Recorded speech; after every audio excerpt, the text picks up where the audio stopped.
मोमिनो, तुम पर रोजे फर्ज किए गए हैं जिस तरह तुमसे पहले लोगों पर फर्ज किए गए थे, ताकि तुम परहेजगार बनो। रोजों के दिन गिनती के चंद रोज हैं, तो जो शख्स तुम में से बीमार हो या सफर में हो तो दूसरे दिनों में रोजों का शुमार पूरा कर ले।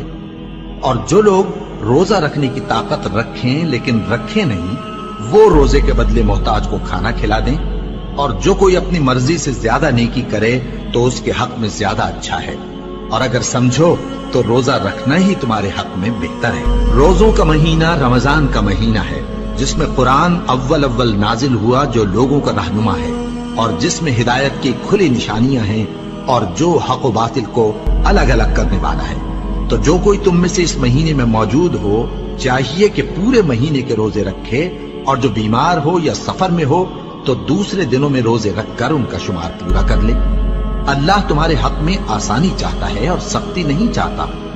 और ये आसानी का हुक्म इसलिए दिया गया है कि तुम रोजों का शुमार पूरा कर लो, और इस एहसान के बदले कि अल्लाह ने तुमको हिदायत बख्शी है, तुम उसको बुजुर्गी से याद करो और उसका शुक्र करो। और ऐ पैगंबर, जब तुमसे मेरे बंदे मेरे बारे में दरियाफ्त करें तो उन्हें मालूम हो कि मैं तो तुम्हारे पास ही हूं। जब कोई पुकारने वाला मुझे पुकारता है तो मैं उसकी दुआ कबूल करता हूं। तो उनको चाहिए कि मेरे हुक्मों को माने और मुझ पर ईमान रखें, ताकि नेक रास्ता पाएं। रोजों की रातों में तुम्हारे लिए अपनी औरतों के पास जाना जायज कर दिया गया है। वो तुम्हारी पोशाक हैं और तुम उनकी पोशाक हो। अल्लाह को मालूम है कि तुम उनके पास जाने से अपने हक में खयानत करते थे, सो उसने तुम पर मेहरबानी की और तुम्हारी हरकत से दरगुजर फरमाई। तो अब तुमको इख्तियार है कि उनसे मुबाशरत करो।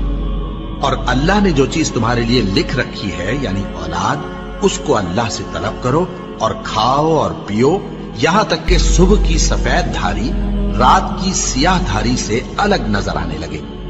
फिर रोजा रखकर रात तक पूरा करो। और जब तुम मस्जिदों में एतकाफ बैठते हो तो उनसे मुबाशरत न करो। ये अल्लाह की हदें हैं, इनके पास न जाना। इसी तरह अल्लाह अपनी आयतें लोगों के समझाने के लिए खोल खोल कर बयान फरमाता है, ताकि वो परहेजगार बने।